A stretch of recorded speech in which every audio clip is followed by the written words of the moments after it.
Yeah. Check.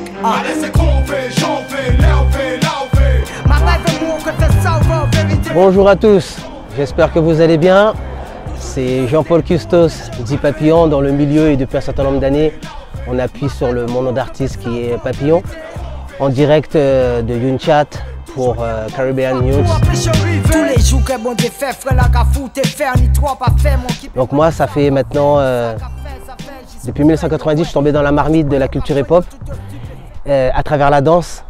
Mais depuis quelques années, on a fait avec l'association et les différents organismes que j'ai mis sur pied une volonté de pouvoir s'ouvrir à la culture. Donc aussi bien la danse, mais le rap et le graphe, voilà, qui sont les trois composites que nous avons décidé de faire. Mais nous savons qu'il y en a 5 dans la culture hip-hop parce qu'il manque le DJing et le beatbox.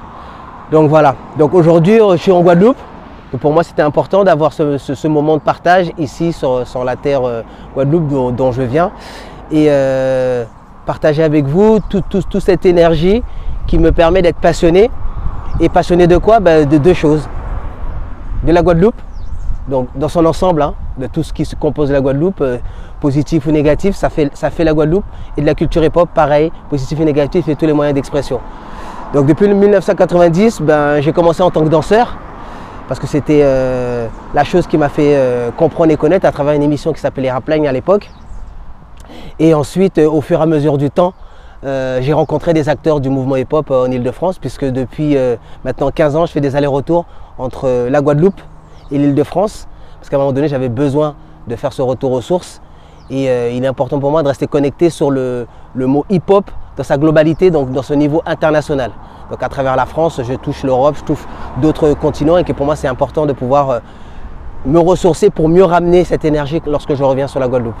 Donc début des années 90, j'ai pu facilement rencontrer différents acteurs, notamment ceux qui donnaient de leur temps jusqu'à maintenant pour faire développer le hip-hop dans le quartier.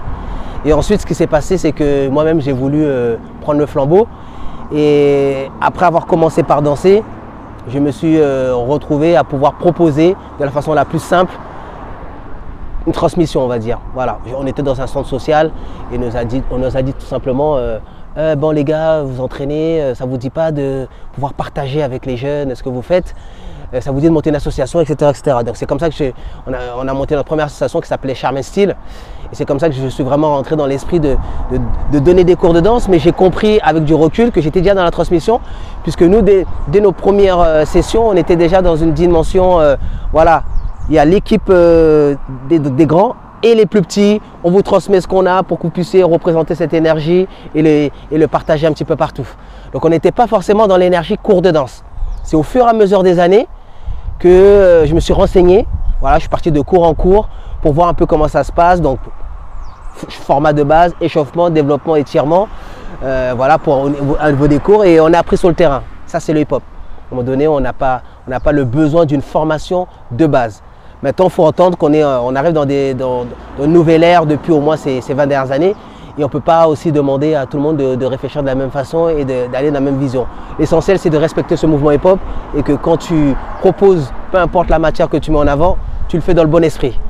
Voilà. Au fur et à mesure de cette découverte, de cette passion, j'ai eu envie de monter ma propre énergie, c'est-à-dire mon propre collectif qui s'appelle le collectif TKF. C'était en 1997. 7 ans après, je me suis dit bon, j'ai baroudé un petit peu dans différents groupes. Il y avait des choses qui me plaisaient, des choses qui me plaisaient moins, et je me suis dit, comme pour ne pas changer, au lieu de rentrer et rien que critiquer, dire ça va pas, tout ça, vas-y, faire mon truc. Donc à l'époque, c'était le fin des années 90, il y avait un ancien qui s'appelait Tony Mascotte, qui nous avait lancé dans une inspiration de donner des noms d'expression au groupe, et moi ça m'a parlé. Donc après avoir fait différents groupes, finalement j'ai monté mon groupe, mais le mot finalement ça se faisait pas trop cool comme nom, et donc de là j'ai décidé de prendre l'expression tout compte fait qui correspond à finalement, et j'ai personnalisé le nom en mettant le mot compte écrit K-O-N-T-E en rapprochement de mes racines africaines. Donc tout ça fait que depuis un certain nombre d'années, je ne fais pas que danser. Limite, c'est un mot que j'utilise le moins que possible, à part à fait commercial.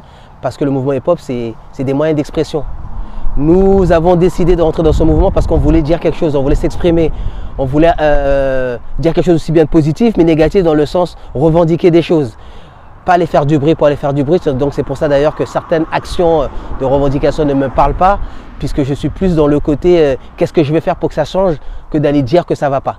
Donc, et je ne reproche à personne de le faire, sauf que j'ai besoin de résultats. J'ai besoin de prendre de mon temps. Maintenant j'ai des enfants, maintenant j'ai un certain âge, j'ai besoin de prendre de mon temps pour que ça fonctionne. Maintenant au niveau de la Guadeloupe, depuis 15 ans, j'ai fait beaucoup de choses au niveau du mouvement hip-hop, mais pas que. Parce que je trouvais que le hip-hop sur le territoire Guadeloupe, c'était se limiter. Donc j'ai développé pas mal de projets, notamment le projet qui continue toujours, qui s'appelle Transcendance, qui permet à tous les styles de danse de se rencontrer sous forme de concours, sous forme de prestations, sous forme de stages. La dernière édition s'est faite en décembre 2023. Et j'ai trouvé ça plus qu'important de ne pas lâcher l'affaire, parce que c'était une manière d'unir le peuple à travers la danse. Voilà. Ensuite, au fur et à mesure du temps, je me suis rapproché d'une action pour moi aussi importante qu'on appelle la prise du Centre des Arts, hein, au CAC, qui avait été menée par un groupement politique sur le point de départ en tout cas. Donc merci à eux d'avoir eu cette initiative au début. Et ensuite ce qui s'est passé, c'est qu'au fur et à mesure les artistes se sont appropriés le lieu et maintenant depuis 3 ans ça continue à fonctionner. Bon, il y a un certain... je suis content d'un côté parce que on montre qu'on peut se débrouiller, mais en même temps, je suis dans certaines remarques, une certaine réflexion, parce que je me dis, un espace comme le Centre des Arts, qui a eu tellement de brillance, qui apporte tellement au niveau culturel, comment ceux qui dirigent l'île ont pu imaginer de le laisser à l'abandon jusqu'à maintenant. Ça fait maintenant plus de 13 ans, c'est énorme. Et pourtant, la culture, elle est partout, l'artistique, elle est partout. Pour rester sur le domaine le plus précis, c'est l'artistique. On l'a bien vu pendant le Covid, hein. Qu'on le veuille ou non, il n'y aurait pas eu de livres, c'est de l'artistique. Les gens auraient passé leur temps à faire peut-être autre chose. Il n'y aurait pas eu des séances de sport, de danse, de peinture. Voilà, l'artistique est partout, qu'on le veuille ou non. Écouter la musique.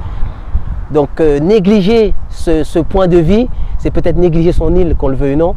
Et ça me dérange, mais bon, c'est comme ça. Encore une fois, je ne cherche pas à m'apitoyer sur mon sort ou à critiquer du premier jour traiter des sommes, plus à faire les choses. Et c'est pour ça qu'à travers le hip-hop, qui est un outil de communication, un outil qui permet de canaliser l'esprit négatif en esprit positif, je monte pas mal de projets. Donc en 97, le collectif TKF a été monté, donc ça fait maintenant plus de 25 ans. Et ce collectif a monté en antenne en Guadeloupe par mon intermédiaire, puisque pour moi c'était important, une en Guadeloupe, il y en a une en Aquitaine, il y en a une en Île-de-France, une dans le centre de la France et une du côté de la Vendée. Voilà. Propager la bonne parole, hein. Certains seront dans des démarches spirituelles et religieuses précises.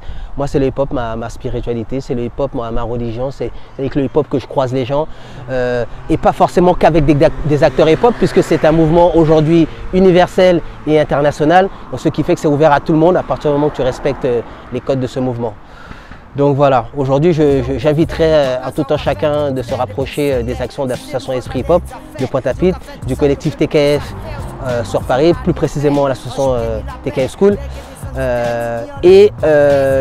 Pour rester dans l'actualité, l'association Esprit Hip Hop a décidé de prendre on va dire le taureau par les cornes et s'attaquer au fléau qui nous détruit depuis un certain nombre d'années, qui est la violence. Donc on a mis sur pied ce qu'on appelle le projet les visages de la violence. Donc l'idée c'est de parler de la violence, mais sous toutes ses formes. Il y en a certaines qui sont plus connues parce qu'on parle d'attaques physiques, mais il y a au moins 6 façons d'être violent différents. Donc pareil, hein, n'hésitez pas à rentrer en contact avec l'association, donc moi-même, pour qu'on puisse partager. Et pareil, pour ne pas rester fermé sur moi-même et cette énergie que hip-hop, on a fait le choix de faire appel à d'autres compétences pour pouvoir mieux traiter et mieux apporter une autre manière de voir les choses pour pouvoir parler de ce fléau. Donc nous avons une équipe qui s'occupe de tout ce qui est dimension autour de le bien-être, une équipe qui s'occupe de tout ce qui est autour de la prévention, une équipe qui s'occupe de tout ce qui est autour de la parentalité, tout ce qui est un petit peu plus basé sur la psychologie, la thérapie, etc. et une dernière équipe qui s'occupe un petit peu plus de tout ce qui est environnement, mais développement durable, recyclage et tout ça. Donc voilà, c'est ces 5 moyens d'expression qu'on va utiliser à travers un programme. Donc on travaille avec pas mal d'organismes en Guadeloupe, hein. On en a sollicité pas mal. Là, la liste elle est très longue, on fait pas semblant. Donc vu la force du besoin, on n'hésite pas à frapper à toutes les portes. Donc on aspire à ce que beaucoup de personnes puissent se trouver intéressées par cette problématique qui, alors que je vous parle, continue à faire du dégât. Donc j'espère que tout le monde se sentira concerné, grand, petit ou moyen, organisme officiel ou pas officiel, car on en a besoin. Donc je remercie encore une fois Yunchak via Caribbean Youth de m'avoir donné l'occasion de me présenter. Je suis avant tout un passionné à 1000%. Je crois en ce que je fais, je n'aime pas qu'on me freine, je n'aime pas qu'on parle pour parler. Mais par contre, étant donné que j'ai ce moteur de transformer l'énergie négative en positif, plus on va pouvoir lancer des énergies négatives envers moi, plus je vais pouvoir le prendre et le transformer en positif. Donc s'il vous plaît, soyez plein d'amour, mais même ceux qui ne sont pas pleins d'amour pour moi, je le prendrai, je le transformerai. Peace, love, unity and having fun. Sur ce, que la Guadeloupe continue à évoluer, que la Guadeloupe continue à s'émanciper, qu'on continue à être intègre, qu'on continue à comprendre qu'à un moment donné, si on veut du changement, il faut qu'on commence par nous-mêmes, voir les choses différemment et avancer de façon forte.